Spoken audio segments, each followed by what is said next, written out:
Pernah nggak sih, niatnya cuma mau ngecek satu hal di HP, tahu-tahu udah 1 jam aja lewat. Nah, kali ini kita akan bedah gimana caranya biar kita yang pegang kendali atas teknologi, bukan malah sebaliknya. Coba deh, kita jujur sama diri sendiri sebentar. Lihat pertanyaan ini. Apakah HP itu beneran cuma alat yang kita pakai? Atau jangan-jangan udah jadi kebiasaan yang justru memakai waktu dan perhatian kita? Jawabannya, mungkin lebih rumit dari yang kita kira. Oke, kita mulai dari fenomena yang kayaknya makin banyak dirasain orang. Kelelahan digital.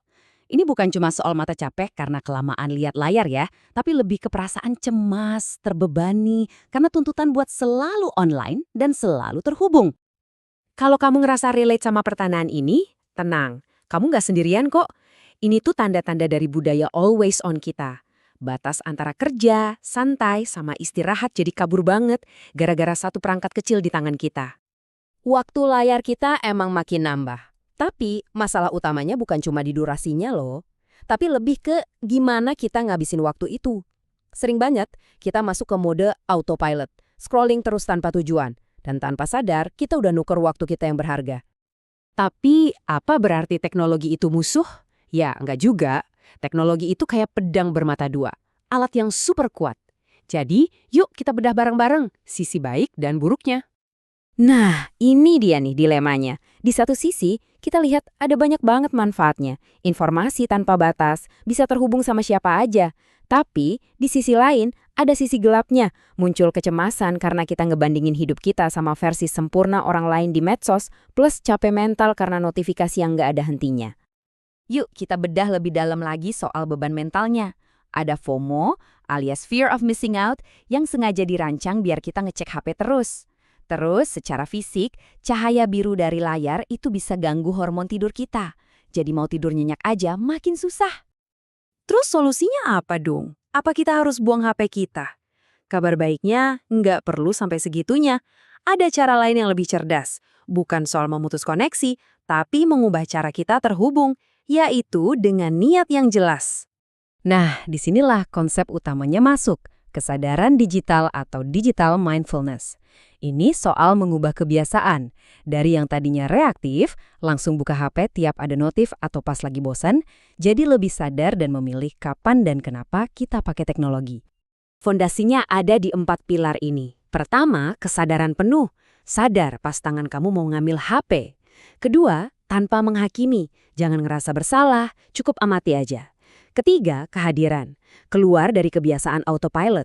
Dan terakhir, penerimaan. Biarin aja dorongan buat scrolling itu datang dan pergi, nggak harus selalu diturutin. Gambar ini benar-benar ngejelasin semuanya. Yang kiri itu kayak kita lagi scrolling tanpa tujuan.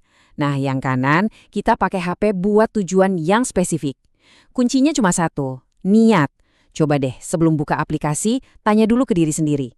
Aku mau ngapain ya buka ini? Oke, jadi gimana cara mulainya? Semuanya berawal dari kesadaran. Anggap aja kita jadi detektif buat kebiasaan digital kita sendiri. Soalnya, kita kan nggak bisa mengubah sesuatu yang nggak kita sadari. Coba deh, mulai dari ngeliat data yang udah ada di HP kamu. Tapi yang lebih penting lagi, perhatiin pemicu emosionalnya. Kamu biasanya ambil HP pas lagi bosen, cemas, atau kesepian.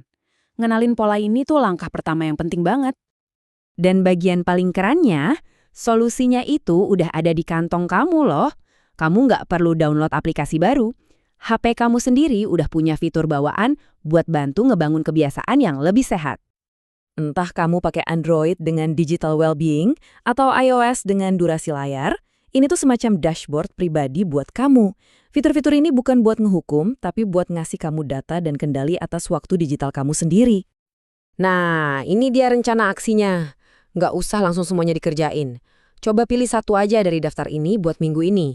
Mungkin matiin notifikasi dari aplikasi yang paling berisik, atau bikin aturan meja makan jadi zona bebas HP. Perubahan kecil aja bisa bawa dampak yang gede loh.